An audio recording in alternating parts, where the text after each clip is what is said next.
শেষ শাসক বংশ। মধ্যযুগীয় আরব জগতের সর্বশেষ বংশ মামলুকরা সব দিক থেকে অসাধারণ ছিল। মুসলিম ইতিহাসে ছাড়া এমন একটি জাতির উত্থান এবং প্রসার কল্পনার অতীত ছিল বলেই মনে হয়। মামলুক শব্দের মানে অধিকৃত। মামলুকেরা দাস বংশীয় লোক ছিল। বহু গোষ্ঠীর, বহু জাতির, বহু গোলাম পরদেশে এসে এক সম্মিলিত সামরিক শক্তি গড়ে তোলে। বহু শতাব্দী হতে আরব সমাজ জীবনে যেসব অনাচার অব্যাহত গতিতে চলে আসছিল, এদের সৃষ্টি তারই অনিবার্য ফল। কিন্তু এরা কীর্তিমান লোক ছিল এবং বিলীয়মান আরব সাম্রাজ্যের ইতিহাসের শেষ অধ্যায়ে স্থান পাওয়ার এরা যথার্থ অধিকারী। মামলুকেরা তাদের সিরীয় মিশরীয় রাজ্য হতে বাকি ক্রুসেডারদের বিতাড়িত করে। তারা হালাকু এবং তৈমুরের দুর্দান্ত লুণ্ঠনপ্রবণ অনুচরদের অগ্রগমন চিরদিনের জন্য রুদ্ধ করে দেয়। নইলে মঙ্গলরা সমগ্র মিশর ও পশ্চিম এশিয়ার ইতিহাস এবং সাংস্কৃতিক প্রবাহপথ সম্পূর্ণ পাল্টে দিতে পারত। সিরিয়া ও ইরাকের উপর যে ধ্বংসের প্লাবন নেমে আসে, এদেরই জন্য মিশর সে প্লাবনের হাত থেকে বেঁচে যায় এবং আরবের বাইরে সংস্কৃতি এবং রাজনৈতিক স্থায়িত্বের ব্যাপারে যে নিরবচ্ছিন্নতা আর কোনো রাজ্য ভোগ করেনি, মিশর তাই ভোগ করে। প্রায় ৩.৫ শতাব্দী ১২৫০ থেকে ১৫১৭ মামলুকরা সমগ্র পৃথিবীর মধ্যে সর্বাধিক অশান্ত একটি এলাকার উপর আধিপত্য করে এবং সবসময়ই নিজেদের গোষ্ঠীগত স্বাতন্ত্র্য রক্ষা করে চলে। সত্য বটে, তারা মোটামুটি রক্তপিপাসু ছিল, তথাপি চিত্র ও স্থাপত্য শিল্পের প্রসারে তাদের অবদান যে কোনো সভ্য বংশের পক্ষে গৌরবের কথা হতে পারত। তাদেরই জন্য আজও মুসলিম জগতের মধ্যে সৌন্দর্য নিকেতন হিসেবে কায়রো একটি বিশিষ্ট স্থান অধিকার করে আছে।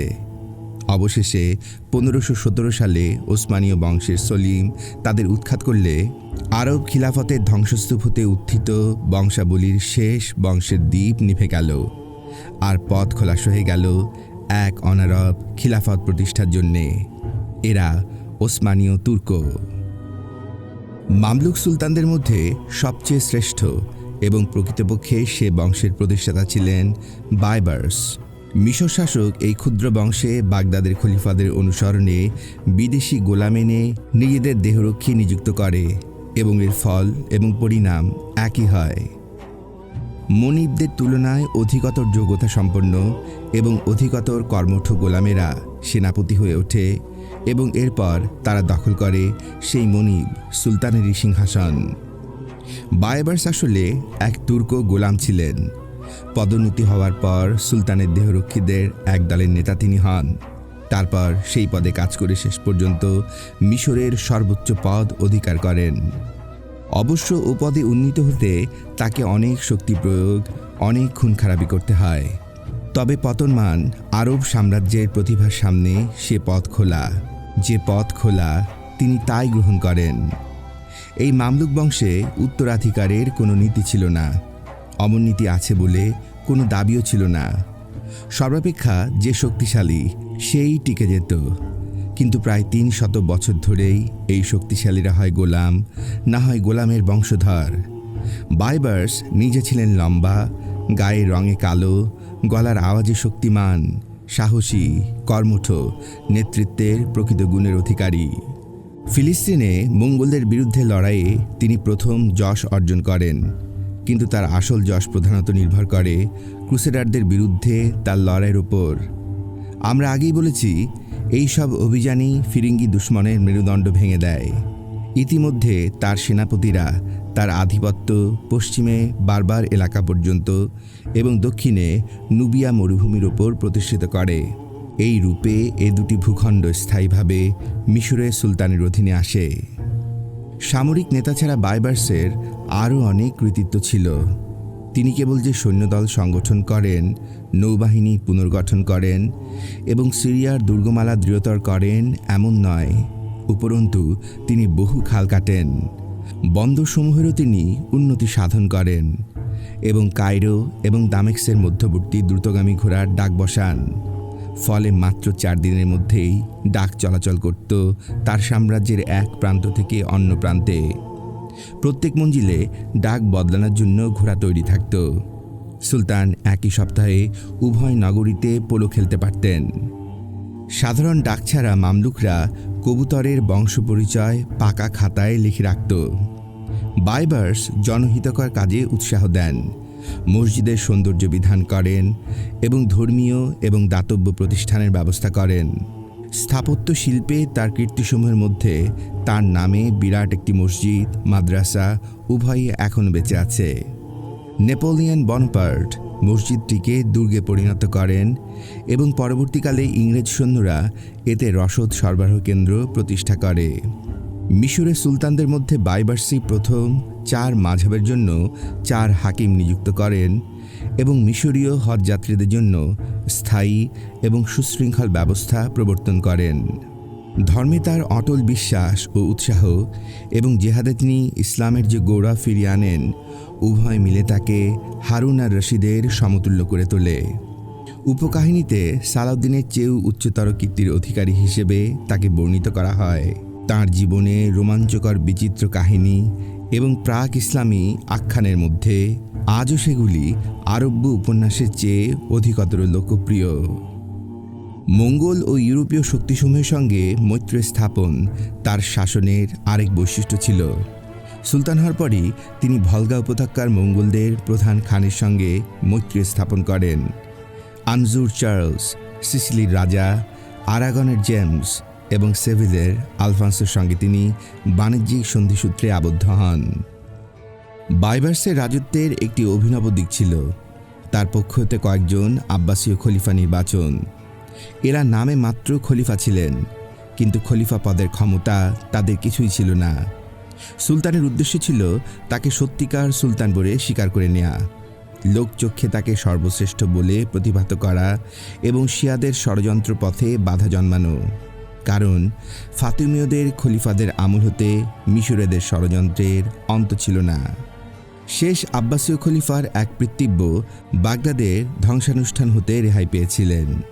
1261 সালের জুন মাসে বাইবার্স একে দামেস্কোতে আসতে দাওয়াত করে পাঠান এবং মহা ধুমধামে তাকে খলিফা পদে অভিষিক্ত করেন। পেনশনভোগী ভাবি খলিফাকে দামেস্কোতে রাজকীয় সম্মানের সঙ্গে আনয়ন করা হয়। এমনকি খ্রিস্টান পুরোহিতগণ বাইবেল এবং ইহুদি পুরোহিতগণ তৌরাত উঁচু করে ধরে সঙ্গে নিয়ে আসে এবং আইনজ্ঞ আলিমেরা অনুসন্ধান করে ভাবি খলিফার খানদান সম্বন্ধে অনুকূল সনদ দেন। প্রতিদানে কিরানক খলিফা যথারীতি সুলতানকে মিশর, সিরিয়া, হেজাজ, ইয়ামেন এবং ইউফ্রেটিস অঞ্চলের ওপর শাসন কর্তৃত্ব দান করেন। এর 3 মাস পর বাইবার্স তার খলিফাকে বাগদাদে গদিনুসিন করার উদ্দেশ্যে কায়রো হতে বের হন, কিন্তু দামেস্কে উপস্থিত হয়ে তিনি তার খলিফাকে বাগদাদের অভিযানের ব্যাপারে তার অদৃষ্টের ওপর ছেড়ে দিতে বলেন। বাগদাদের মঙ্গল গভর্নর হতভাগ্য খলিফাকে মরুভূমিতে আক্রমণ করে। তারপর সে খলিফার আর কোনো খোঁজ পাওয়া যায়নি। কিন্তু একের পর এক এমনি নামকাওয়াস্তে খলিফা 250 বছর পর্যন্ত খলিফার গদিতে বসেন। দেশের মুদ্রায় তাদের নাম থাকত, আর মিশর ও সিরিয়ার জুম্মার খুতবায় তাদের নাম উল্লেখিত হতো। এতেই তারা তুষ্ট থাকতেন। 1517 সালে ওসমানীয় বংশের সুলতান সলিম যখন মামলুকদের হাত হতে মিশর কেড়ে নেন, তখন তিনি এ বংশের শেষ খলিফা আল মুতাওয়াক্কিলকেও সঙ্গে নিয়ে যান।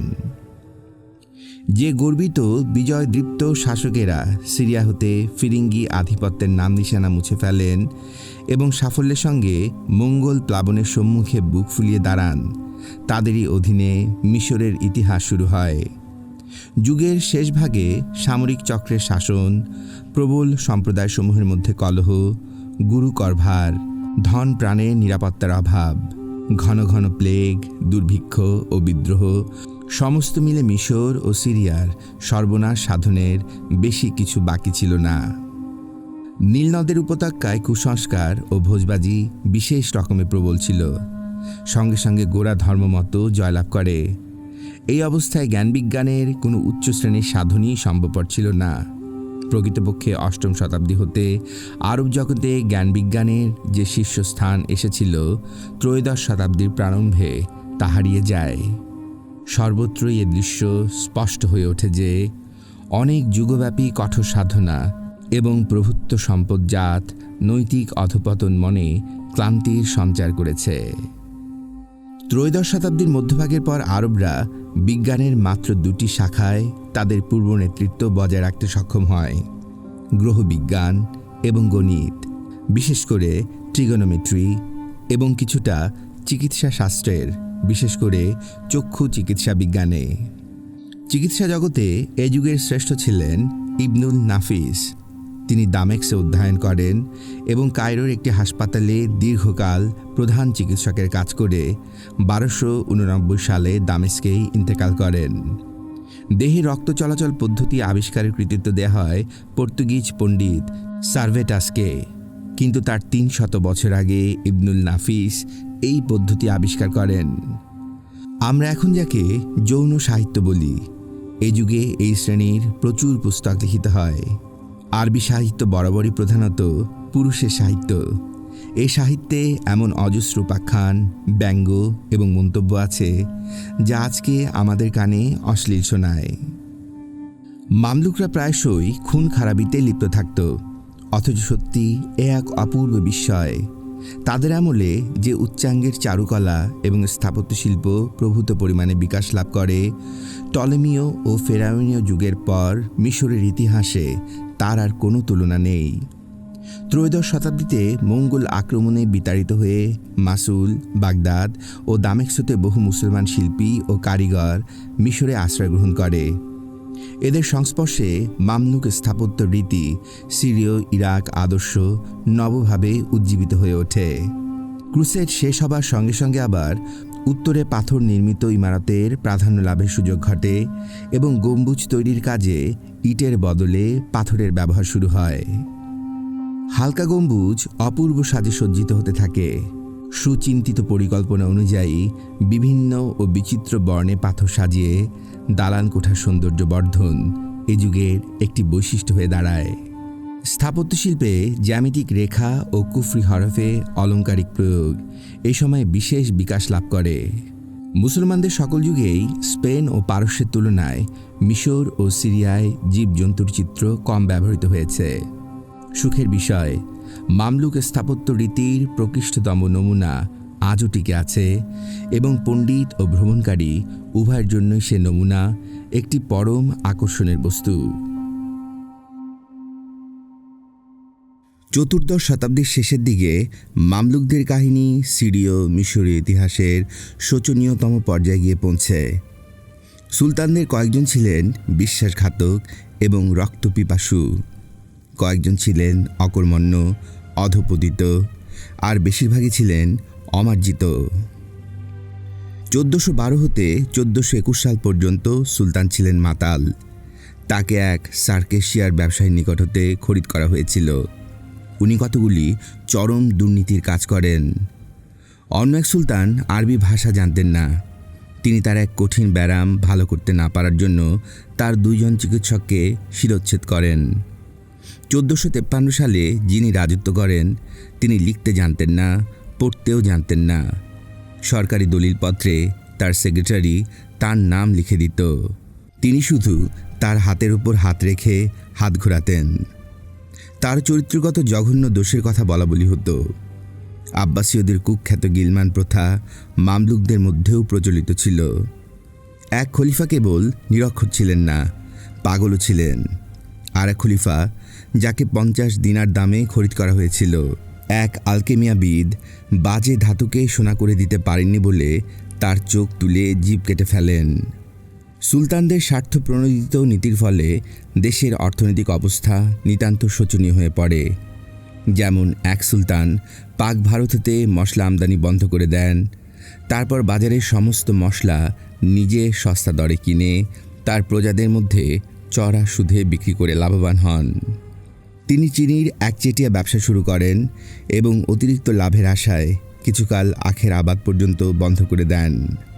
তার আমলে মিশর এবং পার্শ্ববর্তী দেশসমূহে একটি ভয়াবহ প্লেগ দেখা দেয়। এই ব্যারামের ঔষধের জন্য চিনির প্রচুর চাহিদা হয়। ইউরোপের কালো মৃত্যুর মতো সর্বগ্রাসী না হলেও এই প্লেগে 3 মাসের মধ্যেই নাকি এক রাজধানীতেই 3 লক্ষ লোক মারা যায়। মানুষের পাপের জন্য এ প্লেগের আবির্ভাব ঘটেছে এই মনে করে তিনি মেয়েদের বাইরে যাওয়া বন্ধ করে দেন এবং খ্রিস্টান ইহুদিদের ওপর নতুন কর বসিয়ে কাফফারা আদায়ের চেষ্টা করেন। রাজশোষণ কেবল অমুসলমানদের মধ্যেই সীমাবদ্ধ ছিল না। কর ধার্যের কোনো বিধিবদ্ধ নীতি না থাকায় সুলতানরা তাদের অভিযান, জমকালো দরবারের অতিরিক্ত খরচ এবং বড় বড় স্মৃতিস্তম্ভ নির্মাণ প্রভৃতির জন্য প্রজাপুঞ্জের নিকট হতে জোর জুলুম করে টাকা আদায় করতেন। আর সেই সব সরকারি আমলাদের কাছ থেকেও অর্থ আদায় করা হতো, যারা প্রজাদের শোষণ করে স্ফীত হয়েছে। মরুর লুণ্ঠনপরায়ণ বেদুইনরা মাঝে মাঝে নীল উপত্যকার কৃষকদের উপর হানা দিয়ে তাদেরকে সর্বশান্ত করত। প্লেগের মতো মাঝে মাঝে পঙ্গপালের আবির্ভাব হতো। দুর্ভিক্ষের আবির্ভাব প্রায় স্বাভাবিক হয়ে দাঁড়ায় এবং নীলনদে বান কম হওয়ার দরুন প্লেগ ও জলাভাব দেখা দিলে দুর্ভিক্ষ রুদ্রমূর্তি ধারণ করত। হিসেবে দেখা যায় মামলুকদের যুগে মিশর ও সিরিয়ায় 3 ভাগের 2 ভাগ লোক কমে যায়। এই যুগের শেষ ভাগে কয়েকটি আন্তর্জাতিক ব্যাপার দেশের দারিদ্র্য ও দুঃখ বৃদ্ধির কারণ হয়ে ওঠে। 1497 সালে পর্তুগিজ নাবিক ভাস্কো ডা গামা উত্তমাশা অন্তরীপ ঘুরে পাক ভারতে যাওয়ার পথ আবিষ্কার করেন। সিরীয় মিশর সাম্রাজ্যের পক্ষে এটি ছিল একটি অত্যন্ত গুরুত্বপূর্ণ ঘটনা। এরপর হতে কেবল যে লোহিত সাগর এবং ভারত মহাসাগরে মুসলমানদের জাহাজ পর্তুগিজ এবং অন্যান্য ইউরোপীয় নৌবাহিনী কর্তৃক ঘন ঘন আক্রান্ত হতে থাকে এমন নয়। আস্তে আস্তে পাক ভারত এবং আরবে উৎপন্ন মশলা ও অন্যান্য দ্রব্যের ব্যবসায়ের বেশিরভাগই সিরিয়া ও মিশরের বন্দরে চালান হয়ে যায়। এইরূপে জাতীয় সম্পদের একটি বড় উৎস চিরতরে শুষ্ক হয়ে পড়ে। রাজশোষণ কেবল অমুসলমানদের মধ্যেই সীমাবদ্ধ ছিল না। কর ধার্যের কোনো বিধিবদ্ধ নীতি না থাকায় সুলতানরা তাদের অভিযান, জমকালো দরবারের অতিরিক্ত খরচ এবং বড় বড় স্মৃতিস্তম্ভ নির্মাণ প্রভৃতির জন্য প্রজাপুঞ্জের নিকট হতে জোর জুলুম করে টাকা আদায় করতেন। আর সেই সব সরকারি আমলাদের কাছ থেকেও অর্থ আদায় করা হতো। মরুর লুণ্ঠনপরায়ণ বেদুইনরা মাঝে মাঝে নীল উপত্যকার কৃষকদের উপর হানা দিয়ে তাদেরকে সর্বশান্ত করত।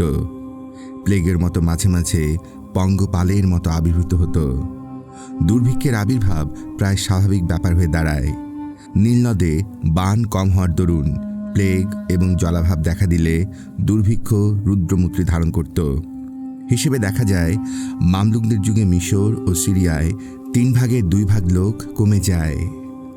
এ যুগের শেষ ভাগে কয়েকটি আন্তর্জাতিক ব্যাপার দেশের দারিদ্র্য এবং দুঃখ বৃদ্ধির কারণ হয়ে ওঠে। 1497 সালে পর্তুগিজ নাবিক ভাস্কো ডি গামা উত্তমাশা অন্তরীপ ঘুরে পাক ভারতে যাওয়ার পথ আবিষ্কার করেন। সিরীয় মিশর সাম্রাজ্যের পক্ষে এটি ছিল একটি অতি গুরুত্বপূর্ণ ঘটনা।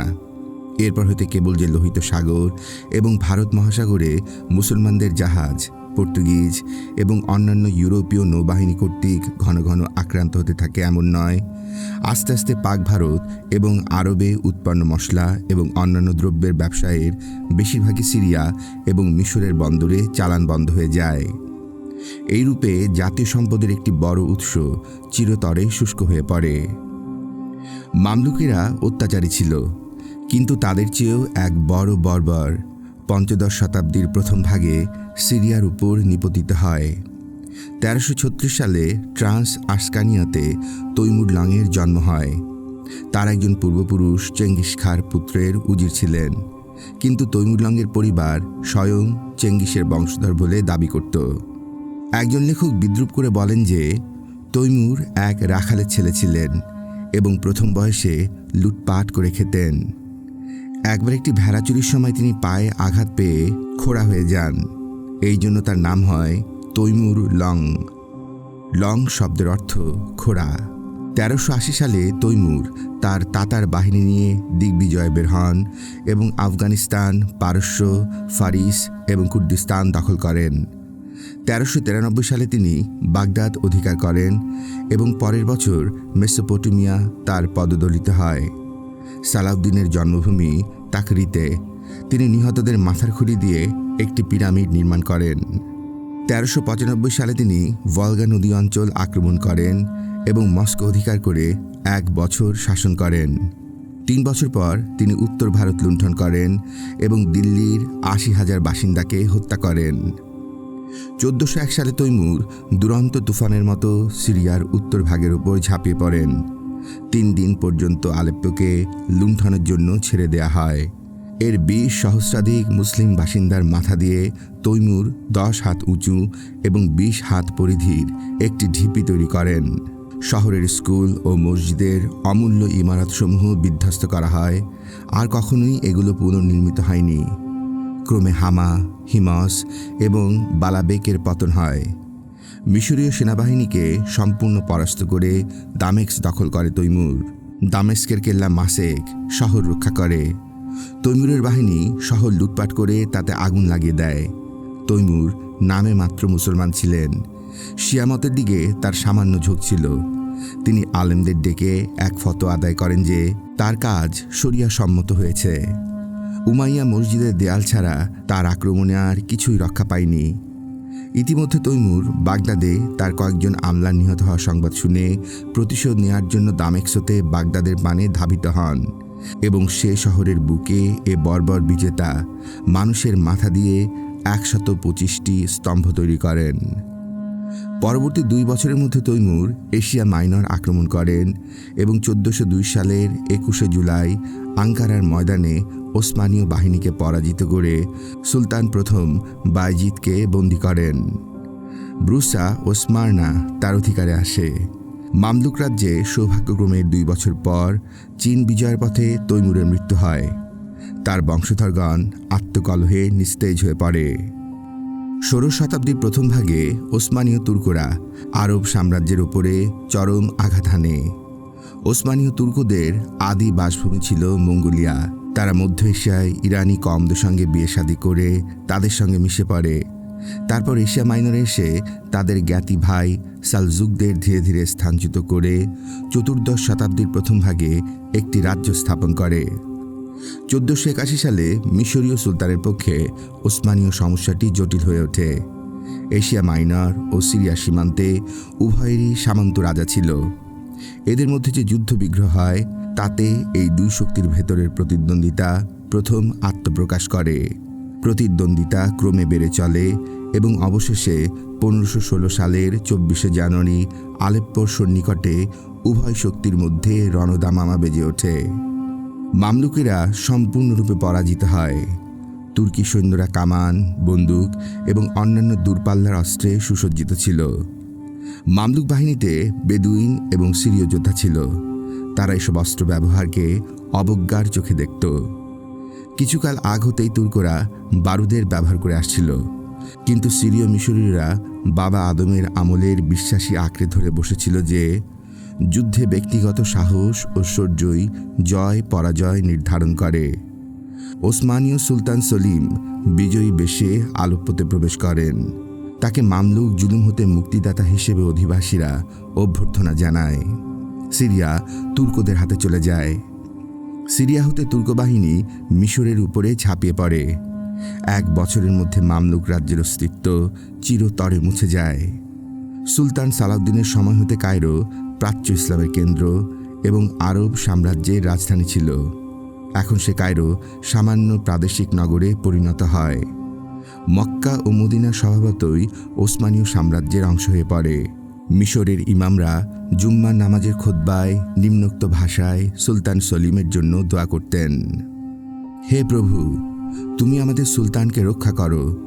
উনি সুলতানের পুত্র সুলতান, উভয় মহাদেশ এবং উভয় সমুদ্রের শাসক, উভয় বাহিনী উৎখাতকারী, উভয় ইরাক বিজেতা, উভয় পবিত্র শহরের খাদেম, বিজয়ী সম্রাট সলিম শাহ। হে প্রভু, তাকে তুমি অমূল্য সাহায্য মঞ্জুর করো। হে দোজাহানের মালিক, তুমি তাকে গৌরবের বিজয় লাভে সাহায্য করো। সত্যি তার খিলাফত পদ তুর্ক সুলতানের নিকট হস্তান্তর করেছিলেন কিনা তার যথেষ্ট প্রমাণ নেই। তবে তিনি সে পদ দিয়ে থাকুন আর নাই থাকুন, এই কথা নিঃসন্দেহ যে কনস্টান্টিনোপলের তুর্ক সম্রাট ধীরে ধীরে খলিফা পদের সমস্ত সুযোগ এবং অবশেষে খলিফা উপাধি আত্মস্থ করেন। সলিমের পরবর্তী সুলতানদের কেউ কেউ নিজেদের খলিফা বলে পরিচয় দিলেও এবং অন্যরা তাদের এই নামে সম্বোধন করলেও তাদের খলিফা শব্দের ব্যবহার কেবলই সম্মানসূচক ছিল এবং তাদের রাজ্যের বাইরে তারা খলিফা বলে স্বীকৃত হতেন না। 1774 সালে সম্পাদিত রুশ তুর্ক সন্ধিপত্রই প্রথম জ্ঞাত আন্তঃরাষ্ট্রীয় দলিল, যাতে ওসমানীয় সুলতানকে খলিফা এবং মুসলিম জগতের ধর্মীয় নেতা বলে স্বীকার করা হয়েছে। কনস্টান্টিনোপলের সুলতান খলিফা ইসলামের সর্বাপেক্ষা শক্তিশালী শাসনকর্তা হয়ে ওঠেন।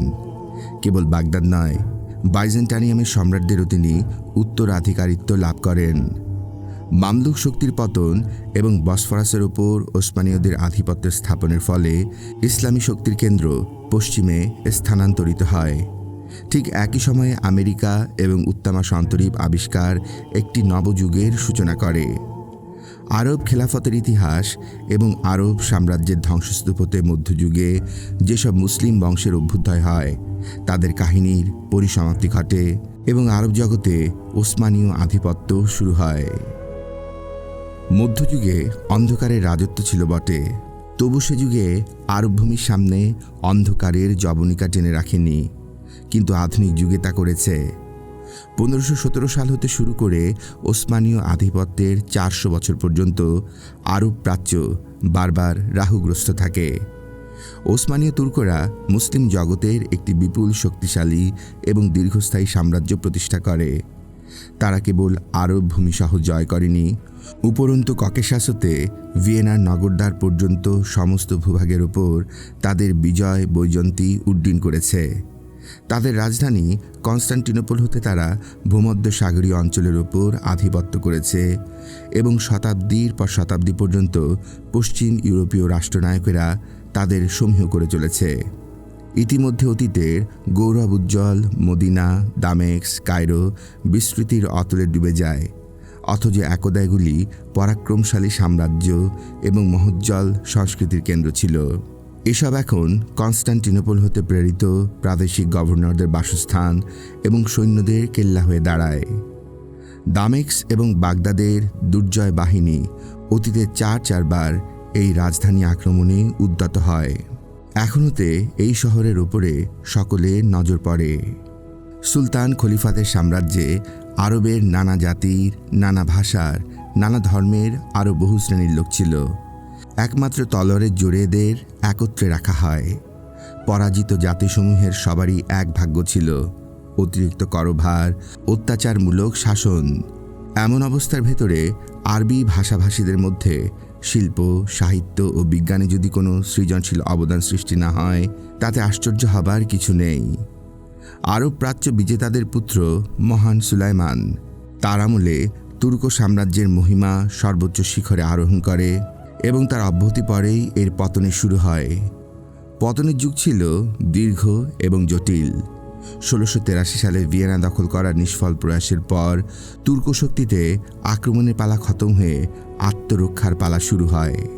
শান্তির বদলে প্রধানত যুদ্ধ বিগ্রহের জন্য সাম্রাজ্যের সংগঠন, সাম্রাজ্যের বিপুল বিস্তৃতি, প্রজাপুঞ্জের মধ্যে হাজারো রকমারি, ধর্মীয় সংস্থাকে স্বায়ত্ত শাসনের প্রচুর সুবিধা দান, মুসলিম তুর্ক আর মুসলিম আরবদের মধ্যে বিভেদ, চূড়ান্ত ক্ষমতা সুলতান খলিফার হাতে কেন্দ্রীভূতকরণ এবং সিংহাসনের উত্তরাধিকার সম্বন্ধে অনিশ্চয়তা, সাম্রাজ্যের সংস্থাপনায় এগুলি ছিল অন্তর্হিত দুর্বলতা। অষ্টাদশ শতাব্দীতে রাশিয়া, ফ্রান্স, ইংল্যান্ড এবং অস্ট্রিয়ার মতো বিভিন্ন শক্তি তুর্কি সাম্রাজ্যের নানা অংশের প্রতি লোলুপ দৃষ্টি হানতে এবং তুরস্ক সম্পর্কে বিশেষ নীতি অবলম্বন করতে শুরু করে। এর ফলে সাম্রাজ্যের পতনের স্রোত দ্রুততর হয়ে পড়ে। আরব জগৎ এককালে পারস্য হতে স্পেন পর্যন্ত বিস্তৃত ছিল। ক্রমে সে বিশাল সাম্রাজ্য সংকুচিত হয়ে আসে। পারস্য ভাষা ও জাতীয়তা এর আগেই তার নিজস্ব আত্মপ্রতিষ্ঠার অধিকার ঘোষণা করে। তুর্করা কনস্টান্টিনোপল অধিকার করার আগেই স্পেন কার্যত স্বাধীন হয়ে যায়। উত্তর আফ্রিকা, মিশর, খাস আরব এবং আরব হেলাল আটলান্টিক হতে পারস্য উপসাগর পর্যন্ত এক অখণ্ড অঞ্চল তাদের আরবি ভাষা এবং ইসলামী বৈশিষ্ট্য রক্ষা করে, যেমন আজও তারা করেছে। মরক্কো ছাড়া এসব দেশ 19 শতাব্দীর প্রথমাংশের আগ পর্যন্ত তুর্ক সাম্রাজ্যের অঙ্গ ছিল। একমাত্র লেবাননি বরাবর তার বাসিন্দাদের মধ্যে খ্রিস্টান সংখ্যাগরিষ্ঠতা রক্ষা করে এসেছে। আরব দেশসমূহের মধ্যে আলজেরিয়াকে সর্বাগ্যে তুর্ক সাম্রাজ্য হতে খসিয়ে দেয়া হয়। 1830 সালে এদেশ ফ্রান্স দখল করে এবং পরে ফ্রান্সের অবিচ্ছেদ্য অংশ বলে ঘোষণা করা হয়। এরপর 1881 সালে তিউনিসিয়া ফ্রান্সের কবলে আসে। 1912 সাল পর্যন্ত ইউরোপের 3টি ল্যাটিন শক্তি ফ্রান্স, স্পেন ও ইটালি মরক্কো হতে লিবিয়া পর্যন্ত সমগ্র ভূভাগে নিজেদের প্রভাব বিস্তার করে। সমগ্র উত্তর আফ্রিকা সবার আগে আরব মুসলিম জগৎ হতে বিচ্ছিন্ন হয়ে যায় এবং পাশ্চাত্য প্রভাবের অধীন হয়। এ ভূভাগ মুসলিম জগতের সীমান্ত অঞ্চলে অবস্থিত। এর বাসিন্দাদের মধ্যে অনারবের সংখ্যা প্রচুর ছিল। এই সমস্ত কারণ হেতু এই ভূভাগের বাসিন্দারা জাতীয়তা হারিয়ে স্বতন্ত্র পথে চলে। পশ্চিম এশিয়া এবং মিশরই প্রকৃতপক্ষে ইসলামের হৃদয় এবং কেন্দ্রভূমি। ভূগোলের দিক দিয়ে মিশর আফ্রিকার একাংশ হলেও ইতিহাস এবং সাংস্কৃতিক দিক দিয়ে একে পশ্চিম এশিয়ার অঙ্গ মনে করা হয়। প্রথম মহাযুদ্ধের আগ পর্যন্ত পশ্চিম এশিয়া ও মিশর সহ এই বিশাল ভূখণ্ড নামে বা প্রকৃতপক্ষে তুর্ক সাম্রাজ্যের অন্তর্গত ছিল। 1882 সালে মিশর ইংরেজদের কবলে ছিল। এই মহাযুদ্ধকালে মিশর তুরস্কের শেষ বন্ধন ছিন্ন হয়ে যায়। এই সুযোগে মক্কার শরীফ হোসেনও তুর্কিদের অধীনতা অস্বীকার করেন। তিনি মহানবীর অন্যতম অধস্তন পুরুষ ছিলেন। তিনি মক্কাকে কেন্দ্র করে নতুন খিলাফত স্থাপন করে নিজেই খলিফা পদে সমাসীন হবেন এই স্বপ্নে বিভোর হয়ে অন্যান্য আরবগণকে বিদ্রোহী হতে উৎসাহ দেন। 1924 সালে যখন মুস্তফা কামাল তুর্ক খিলাফতের বিলোপ সাধন করেন, তখন এই আরব রাজস্তু নিজেকে মুসলমানের খলিফা ঘোষণা করেন। তুর্ক সাম্রাজ্য হতে খসে এনে আধুনিক আরব সাম্রাজ্য স্থাপনের এটি ছিল দ্বিতীয় প্রচেষ্টা। এর আগে শতাব্দীর প্রথম 3 দশকের মধ্যে মিশরের রাজপ্রতিনিধি মোহাম্মদ আলী এরকম একটি সাম্রাজ্য প্রতিষ্ঠার চেষ্টা করেন। তার প্রতিষ্ঠিত রাজবংশ 150 বছর টিকে থাকে, কিন্তু জনগণের রাজনৈতিক চেতনার উপর এর বুনিয়াদ প্রতিষ্ঠিত ছিল না। তাছাড়া এই উভয় চেষ্টা নিকট প্রাচ্যে ব্রিটিশ এবং অন্যান্য ইউরোপীয় শক্তির স্বার্থের বিরোধী ছিল।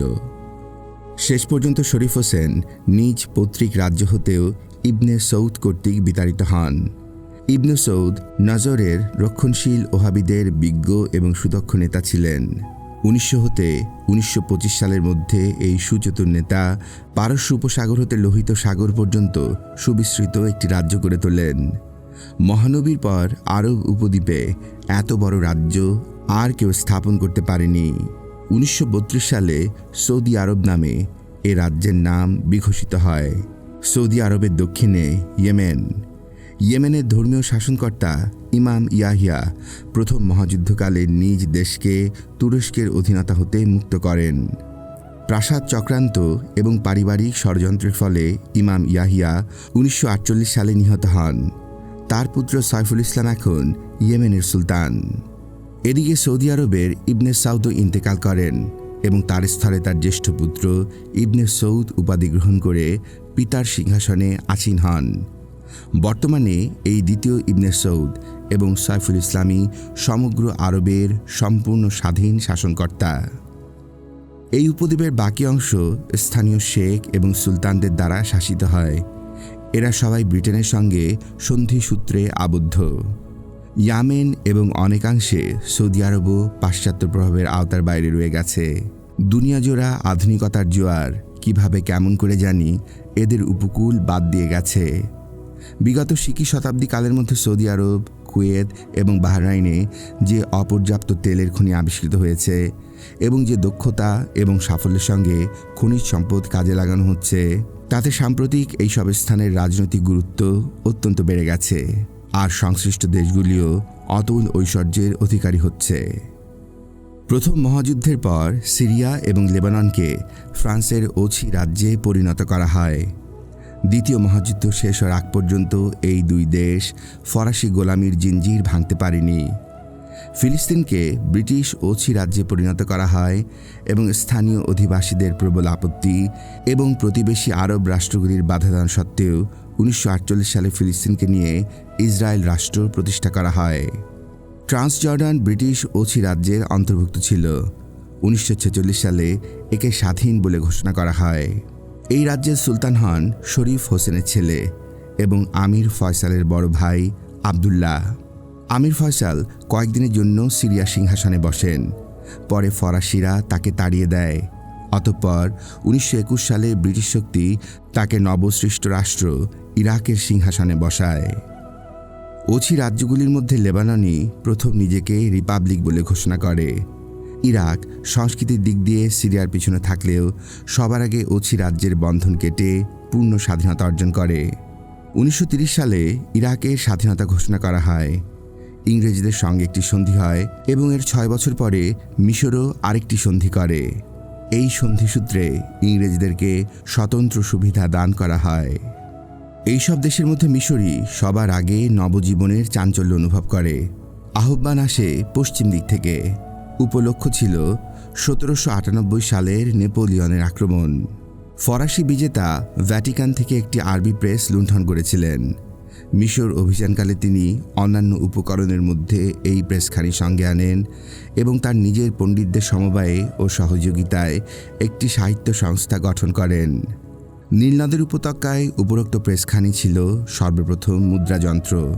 ক্রমে বুলাক ছাপাখানা নামে এটি যথেষ্ট উন্নতি সাধন করে।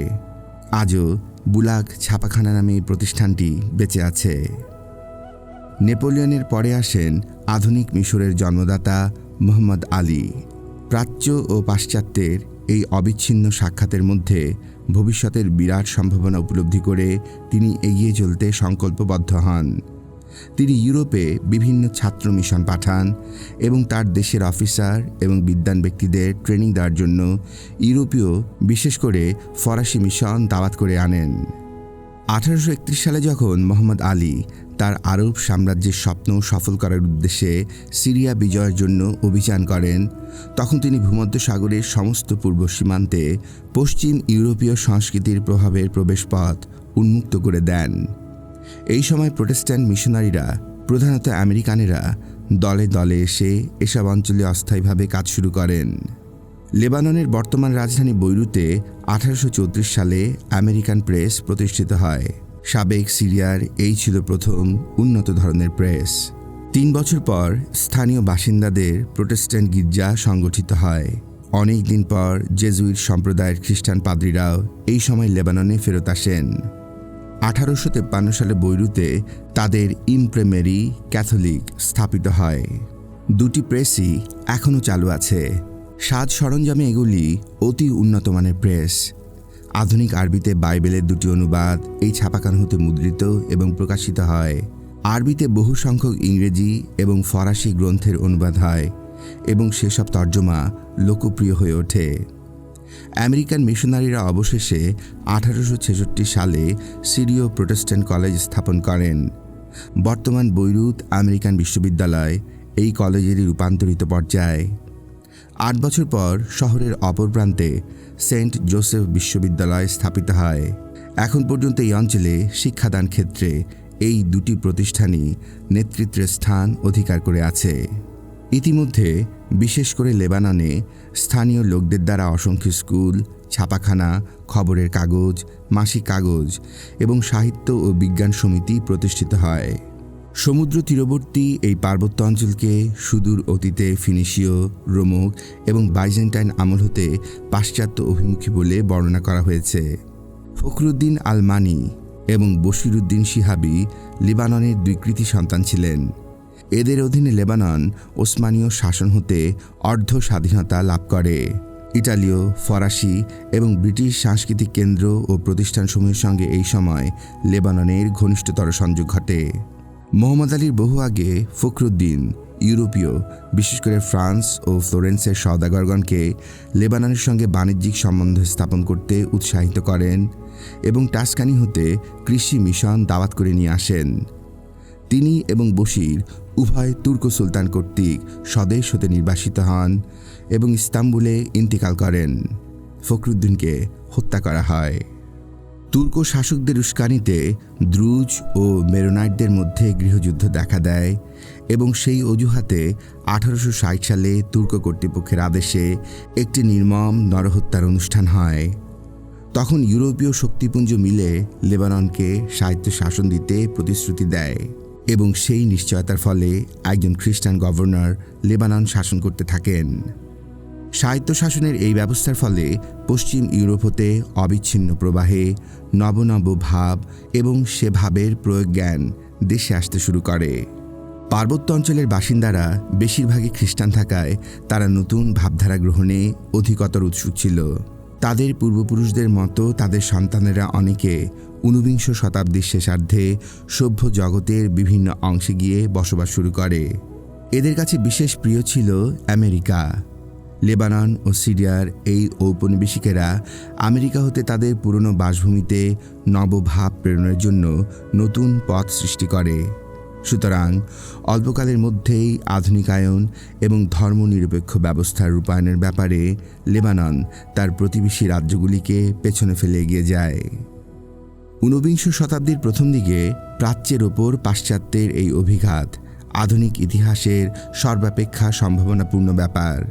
পুরাতন সমাজ ভেঙে তার স্থলে নতুন সমাজ প্রতিষ্ঠিত হচ্ছে, আর সেই দ্রুত ক্রমবিকাশেরই অপরিহার্য অঙ্গ হিসেবে সামাজিক, আর্থিক, ধর্মীয় এবং জ্ঞানবিজ্ঞানের ক্ষেত্রে বিরাট পরিবর্তন সূচিত হয়েছে।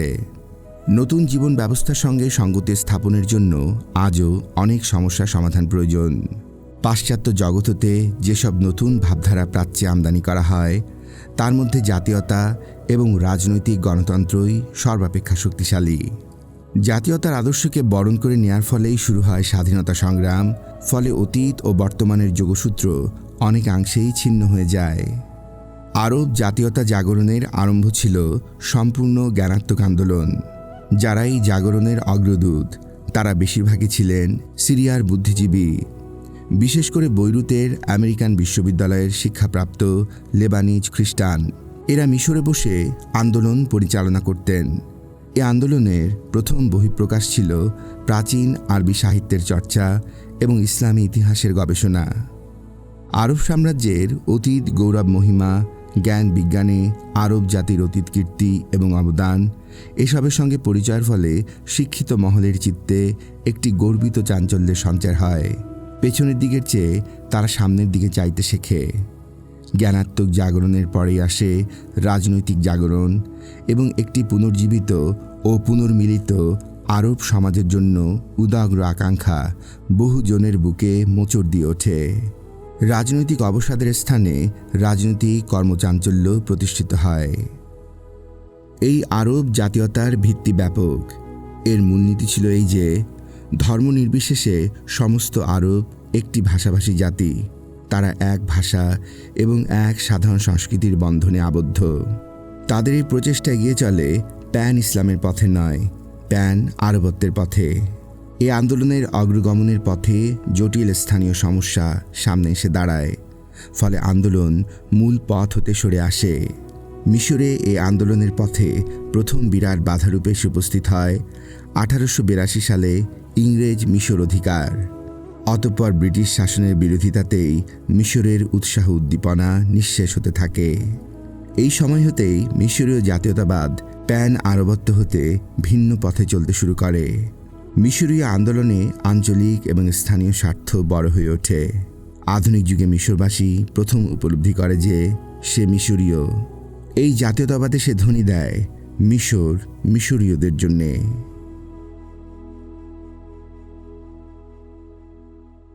ঊনবিংশ শতাব্দীর প্রথম দিকে প্রাচ্যের উপর পাশ্চাত্যের এই অভিঘাত আধুনিক ইতিহাসের সর্বাপেক্ষা সম্ভাবনাপূর্ণ ব্যাপার।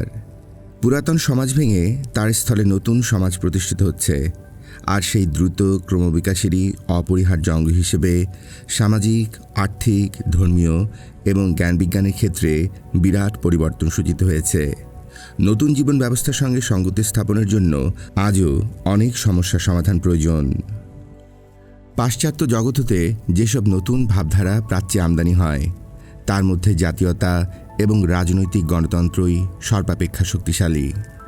জাতীয়তার আদর্শকে বরণ করে নেয়ার ফলেই শুরু হয় স্বাধীনতা সংগ্রাম, এবং ফলে অতীত এবং বর্তমানের যোগসূত্র অনেকাংশে ছিন্ন হয়ে যায়।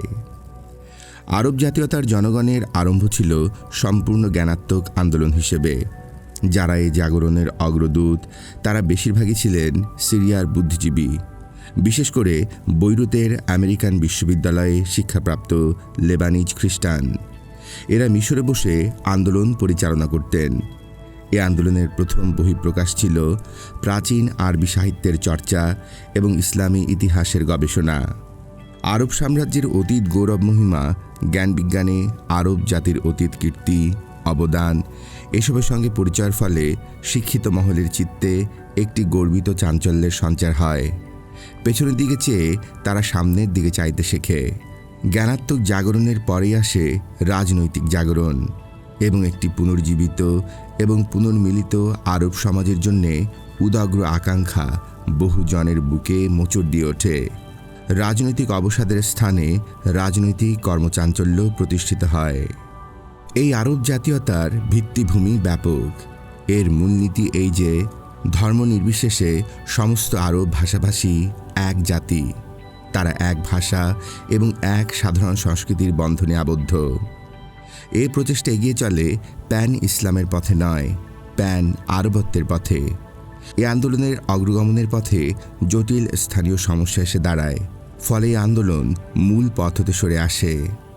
মিশরে এই আন্দোলনের পথে প্রথম বিরাট বাধারূপে উপস্থিত হয় 1882 সালে ইংরেজদের মিশর অধিকারটি। অতঃপর ব্রিটিশ শাসনের বিরোধিতাতেই মিশরের উৎসাহ উদ্দীপনা নিঃশেষ হয়ে যেতে থাকে। এই সময় হতেই মিশরীয় জাতীয়তাবাদ প্যান আরবত্ব হতে ভিন্ন পথে চলতে শুরু করে। মিশরীয় আন্দোলনের আঞ্চলিক এবং স্থানীয় স্বার্থ বড় হয়ে ওঠে। আধুনিক যুগে মিশরবাসী এই প্রথম উপলব্ধি করে যে সে মিশরীয়, মিশর মিশরীয়দের জন্যে। এই হয়ে দাঁড়ায় সংগ্রামের ধ্বনি। প্রথম মহাযুদ্ধের ফলে আরব জগৎ আরও ছিন্ন ভিন্ন হয়ে পড়ে। আরব জাতীয়তাবাদও আরও বিচ্ছিন্ন হয়ে পড়ে। সিরিয়াতে এর শক্তি প্রথম নিয়োজিত হয় তুর্কিকরণ নীতির বিরুদ্ধে।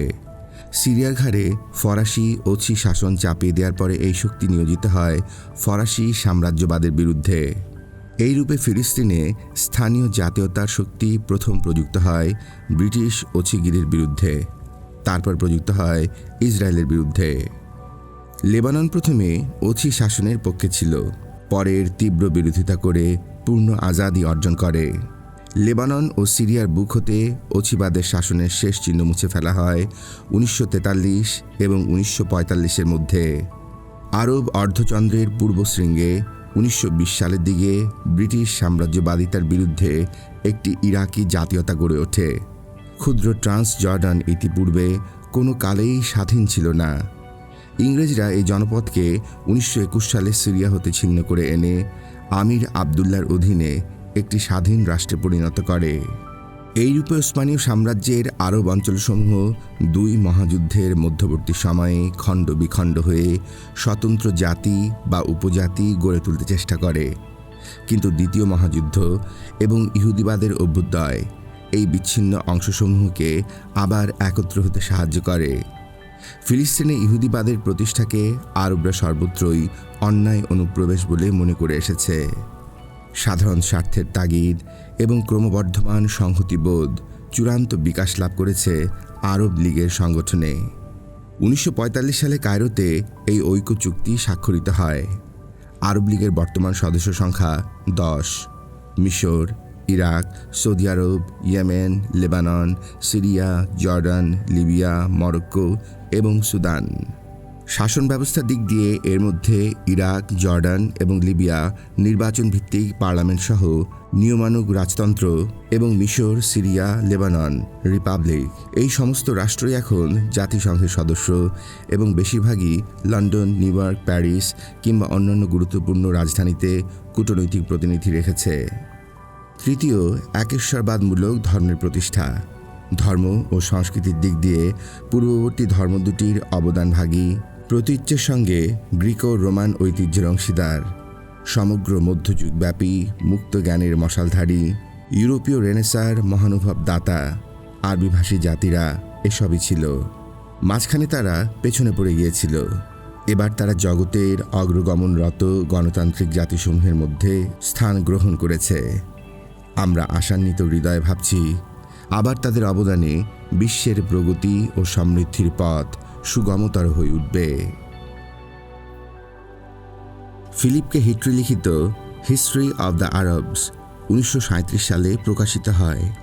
এ বইটি এ পর্যন্ত পৃথিবীর বিভিন্ন ভাষায় অনুদিত হয়েছে। বাংলাদেশের মুসলিম জনগণের কাছে আরব জাতির ইতিহাস ঐতিহ্য সংক্রান্ত প্রামাণ্য গ্রন্থ হিসেবে বহুকাল ধরে এই বইয়ের মূল্য অপরিসীম। 50-এর দশকে ফিলিপকে হিট্রির এই বৃহৎ গ্রন্থের একটি সংক্ষিপ্তসার নিউ ইয়র্ক থেকে প্রকাশিত হয়।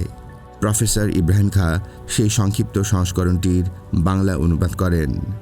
আরব জাতির ইতিহাস শিরোনামে সেটি প্রথম প্রকাশিত হয় 1959 সালের জানুয়ারি মাসে। আরব জাতির ইতিহাস বইটি শোনার জন্যে আপনাদেরকে ধন্যবাদ। মধ্যপ্রাচ্যের উপর লিখিত বইয়ের অডিওবুক সিরিজে আমাদের পরবর্তী বইগুলি শোনার জন্যে আপনাদের স্বাগতম। আমাদের এই সিরিজের বইগুলির লিঙ্ক আপনারা ডেসক্রিপশন বক্সে পাবেন। পরবর্তী বই শোনার জন্যে আমন্ত্রণ জানিয়ে আজকের মতো এখানেই শেষ করছি। সবাইকে অফুরন্ত ভালোবাসা।